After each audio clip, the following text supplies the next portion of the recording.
How easy is it to get up in the morning when you know you're not doing all that it takes? It's not very easy at all. You can just lay there awake thinking, oh, what's a few more minutes in bed? It won't matter much anyway. Wrong. It does matter. It will matter. Now, how easy is it to get up in the morning when you're pouring it on, doing the best you can, anxious to get going, make progress toward your dreams?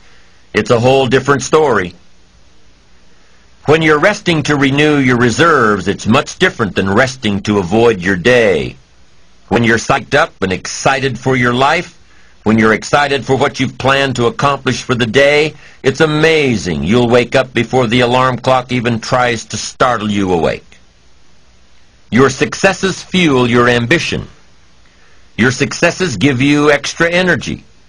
Your successes pave the way for more successes. It's the snowball effect. With one success, you're excited to meet another, and another, and another. And pretty soon, the disciplines that were so difficult in the beginning, the disciplines that got you going, are now part of your philosophy. How do you know when you're successful? Do you have to be a millionaire? No. All we ask of you is that you earn all you possibly can. If you earn $10,000 a year and that's the best you can do, that's enough. God and everything else will see to it that you're okay. The key is to just do the best you can. If it's $10,000 a year, wonderful. If it's $100,000 a year, wonderful. If it's $1 million a year, wonderful. It doesn't matter $10,000 a year or $1 million a year. It doesn't matter as long as you've done the best you possibly can. Earn the most you possibly can. Be the most you possibly can. And here's why. The essence of life is growth. The essence of life is growth, to do the best you can. And here's what's interesting. Humans are the only life form that will do less than they possibly can. Humans are the only life form that will settle for less. Every other life form except human beings strive to its maximum capacity. How tall will a tree grow? Approximately. As tall as it possibly can. You never heard of a tree growing half as high as it could. No, trees don't grow half.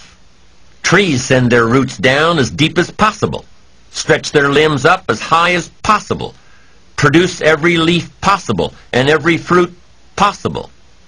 As a matter of fact, you never heard of a human physically growing half.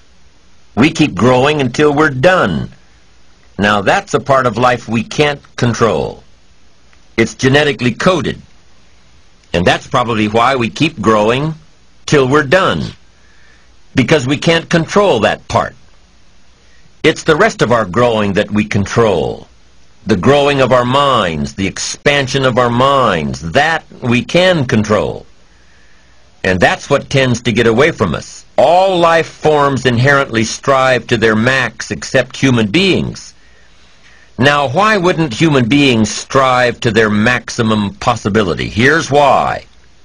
Because we've been given the dignity of choice. It makes us different than alligators and trees and birds. The dignity of choice makes us different than all other life forms. And here's the choice. To become part of what we could be, enough to get by, or to become all that we can be. My best advice for you is to choose the all. Earn all you can. Make all the friends you can. Read as many books as you can. Develop as many skills as you can. See as much as possible. Do as much as possible. Make as much fortune as possible. Give as much of it away as possible. The max. There's no life like it. I'm telling you, once I got on track, I've never looked back. Pick up the challenge. Go for it. Take the best of the two easies. Take the root of it's easy to get ahead. It's easy to do all you can. It's easy to succeed. It's easy to have financial freedom. The more you do, the more you get. So the two primary benefits of positive reinforcement are, number one, to build good habits, and number two, to create more energy, to fuel your ambitions, your desires, your achievements.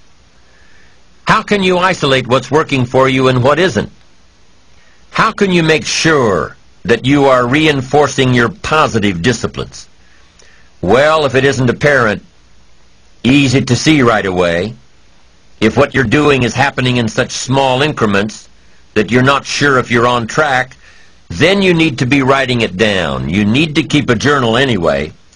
But if you really aren't sure that what you're doing is making measurable progress, you need to keep a written record.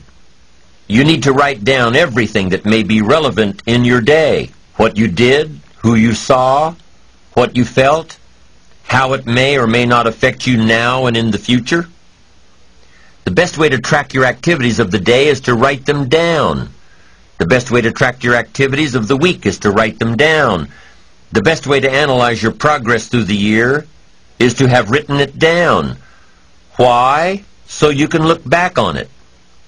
Because by keeping a written record of your life, you will be more accountable. By putting into writing the action steps that you have planned, you will easily see what works and what doesn't. Most people just try to get through the day, never writing anything down, never keeping track of their progress along the way, never really knowing if they are doing all they can to reach their goals, to drive their ambition. But gifted people learn to get from the day. They don't let a day end without picking up some valuable experience, some emotional content, some idea that may positively affect their future. To get the most from a day, to learn the most from a day, you need to be able to reflect on the day. And how can you reflect on a day unless you record it in history?